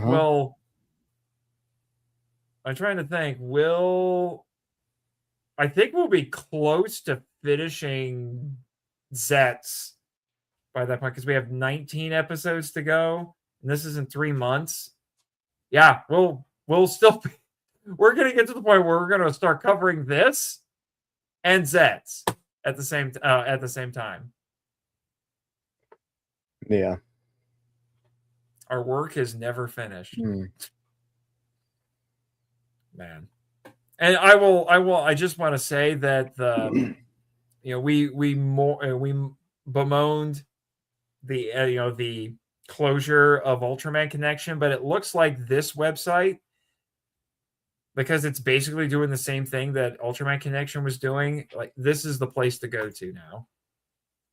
It's even similarly set up. Although it's not quite as slick a website, I will admit. And it doesn't look like it's updated quite as often either, but this is the place to go now.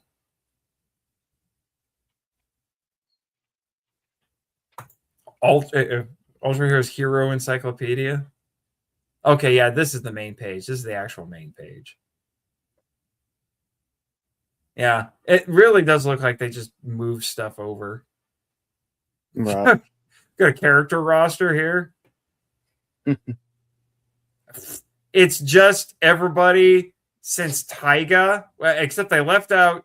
Wow, they left out Decker and Trigger. That's interesting. And then they just have original Ultraman and some of the monsters and and Juggler's Juggler. So Juggler's Juggler gets to be in here, even though Jeed's not up here. But you can click on here. Let's see. Let's take a look at this. I haven't explored this website all that much, actually. Come on. Hero Encyclopedia, Teo, Omega, Arc, Blazar. Oh, here's Decker. But we don't have Regulus. There's Trigger, Zet, Reboot, Fuma, Titus, Taiga. Those are from Taiga. Ultra Woman, Grigio, Blue, Rosso, Jeed, Orb, X, Victory, Ginga, Zero, Hikari, Mebius. Wow. Xenon. Wow. Oh my gosh. They got them all. They seriously have them all in here, dude.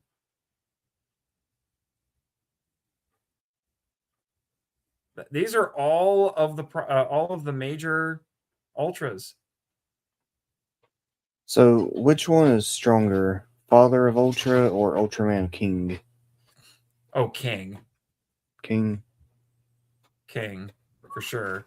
I mean, you saw Jeed. Ultraman King stopped the death of an entire universe by scattering his essence. And King is the actual... King is... What? It's just the way it sounds. You think the Father of Ultra would be the strongest. Yeah, you would think, and maybe they kind of made that up as they went. Father of Ultra is a general. Ultraman King is the actual leader of the Ultras. I got you. Because I looked it up. Because, like, what exactly does Father of Ultra do? And he's a general. Yeah, but see right here, I said I said that Teo looks like Astra. This is Astra. Yeah. Wait, where's the picture? The picture didn't load. There it is. Does he not look like Astra? Yeah. I can see it. Yeah. Because looking at this, I do think that that's, in terms of the design, the design aesthetic they're going with is like the simplicity of these older ones, but I think I do agree. I think Astra was a big inspiration on the design. Yeah.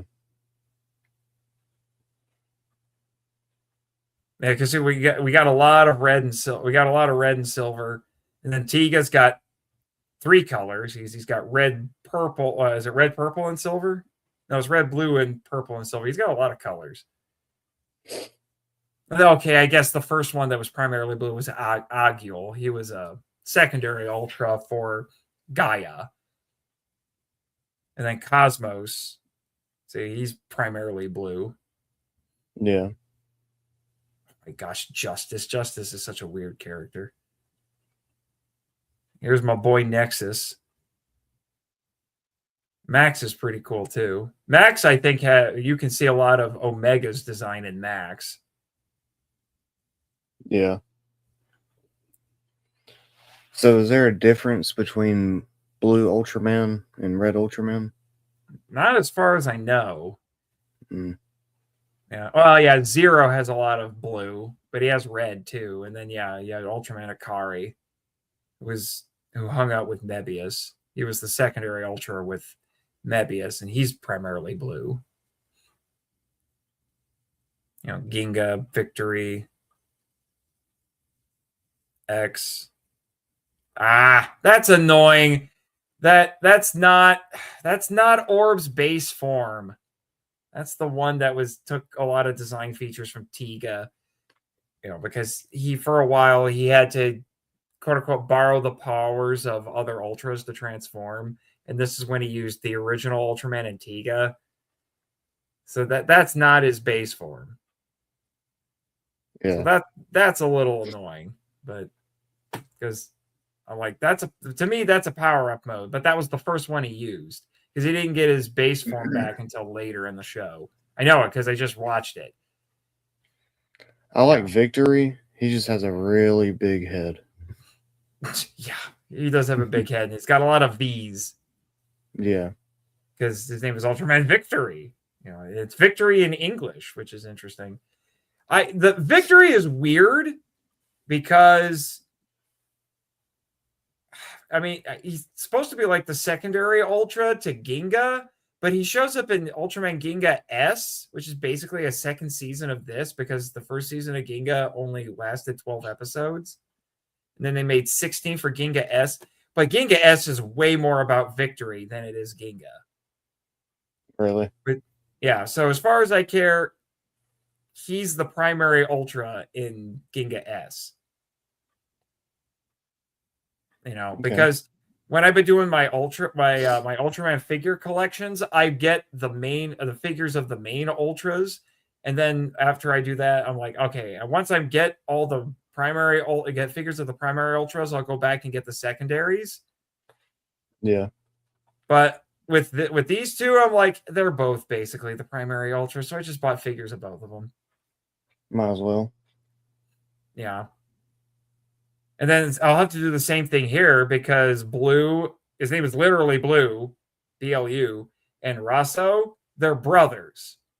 They're human brothers. And the show's called Rube, R/B, because they are the primary Ultra. So I'll have to get figures of both of them. That's their sister, who becomes an Ultra later, but I'll save her for later. And then it's the same thing with these three. That's Taiga. He's the title character, but these guys are his buddies. Yeah, old Titus. Dude's huge. Oh, yeah. Well, have you seen the clip that sometimes gets circulated on social media where he's like showing off how tough he is because he's that jacked and the monster keeps trying to shoot him with stuff? And no matter where the monster shoots him, it just bounces off. He even shot him in the butt and nothing happened. Yeah. He's just standing there flexing. It's really nuts. Yeah. I don't have the a Arnold figure Schwarzenegger of Ultraman. Yeah, basically. He's like, I'm Ultraman Titus. You can't hurt me. Shoot me in my magic arse. Oh. This arse was made in the land of light. What can you do to it? Oh. Yeah, seriously. I don't have a figure of Reboot yet. Reboot. But Reboot is weird. He doesn't have a show. He guest stars in other people's stuff. But he was originally in a Malaysian cartoon. And then they made a live action version of him. It's weird. Yeah. I'm not the biggest fan of Z's base form. I don't know. Maybe it just depends on the angle I look at it from. I don't know. And that's Regulus, obviously. He's been in the the clip show. And we'll settle it when we do the ranking, but the more I look at Trigger, the less I like him. The design anyway. I think it looks pretty cool. But I also haven't watched the show yet. So yeah, well, I'm just going off of I'm just talking about the design, but like he just looks like a slightly over-designed version of Tiga.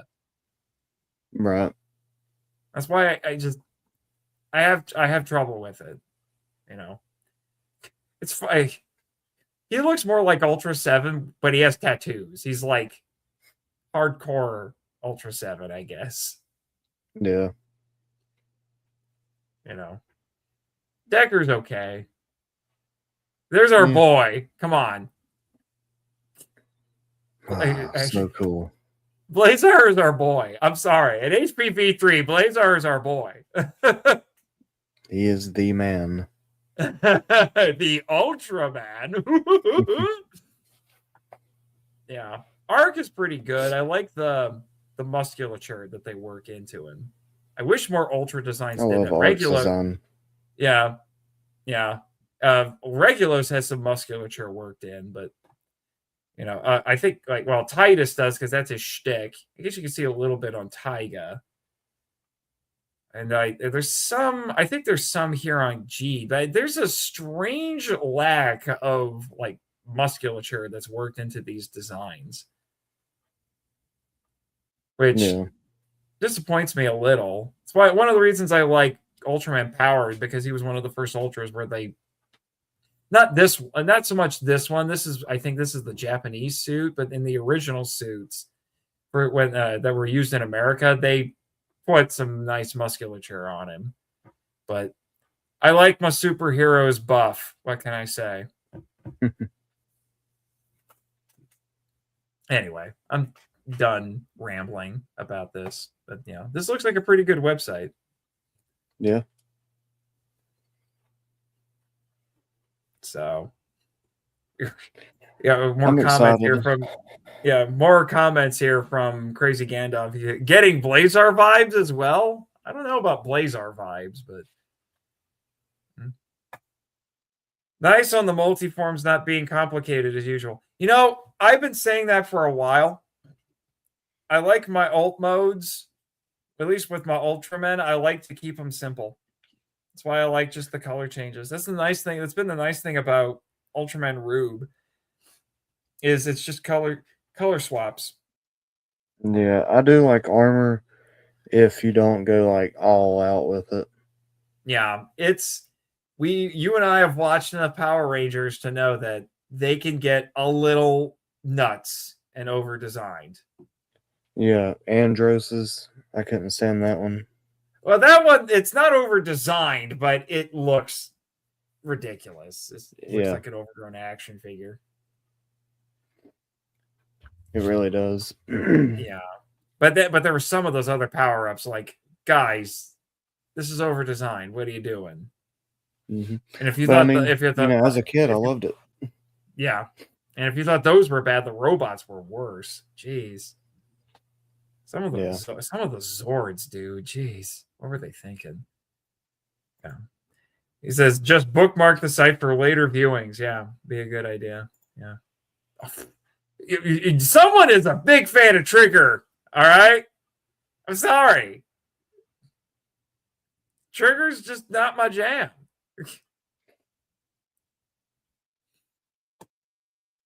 Although the first episode of Trigger has the weirdo mud fight on Mars.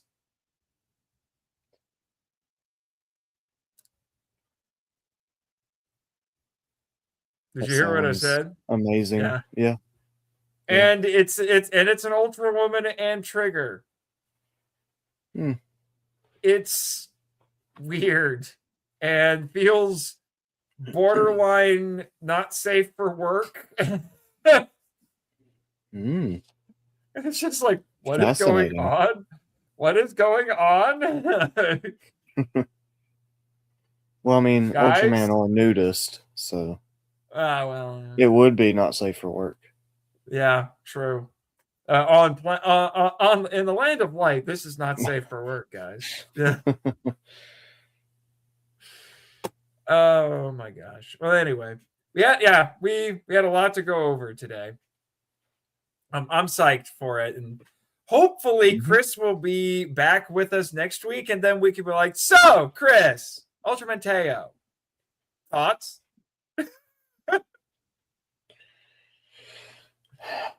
I think he likes it. Oh, I think he will too. Man, we just gotta content ourselves with the clip show until July. Yep. It's not that far away. Yeah, it's not that far away, but the second episode will air while we're at G-Fest, so we'll have to figure out how to watch it at G-Fest. Or about the time. You just do what we did last time. Yeah, basically. Yeah. And by the way, everybody, I think I might have mentioned this last week. And actually, what we brought it up last week, and you're like, huh? You and Chris are gonna be on a panel? I want to be on a panel. So things have changed. Now Jake is going to Chief. No. I will not be. What? Yep. I was trying to figure out the best way to make it work, and I don't think it'll happen this year. Oh my gosh! Now I gotta go tell them to drop you from the list. You were put on the list. And you froze. I said I'm gonna have to tell them to update the list again because I've got you on the list. Oh, dang it! Why'd you do that? Because I thought it was for sure. No, I didn't tell you it was for sure. Okay. All right. I'll let him know. I will email Mr. Arlt and let him know. But you can just I can FaceTime you. You can put me on your computer at the desk. At the desk. Oh my gosh. Well, I suppose we could try that. If all else fails, we could try that. You just have to make sure you're available that weekend for an hour or so. Yeah. All right. I'll see what I can do. Maybe we can still make it happen. All right. In the meantime, what did we learn this week? Your dad might be fake. And Nim might be your sister, which would suck because she's really hot. May the power protect you, you weirdos.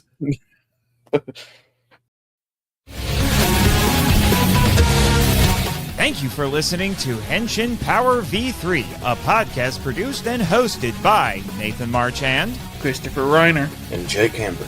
If you'd like to send us feedback, we'd love to hear from you. So email us at henshin.power.v3@gmail.com. Follow us on X, the artist formerly known as Twitter. Thank you, Danny DeManna, where our handle is @HenshinPowerV3, and join our official Facebook groups, Power Rangers Legacy and the Marco Out Lounge. We also have a Discord server called the Marco Out Lounge. Check the show notes for links to all of them. Subscribe to us on Apple Podcasts, Spotify, YouTube, and other great podcatchers. The podcast logo was designed by Rebecca Hudgens. Follow her on Instagram at super_r_illustrations. Our theme song is a Joe the Hero remix by GVG Kid, which is based on a track from the video game Beautiful Joe. All film and audio clips belong to their respective copyright holders, and no infringement is intended or implied. Please rate and review us on Apple Podcasts, Spotify, and Podchaser to spread the word about the show. And until next time, Swatch!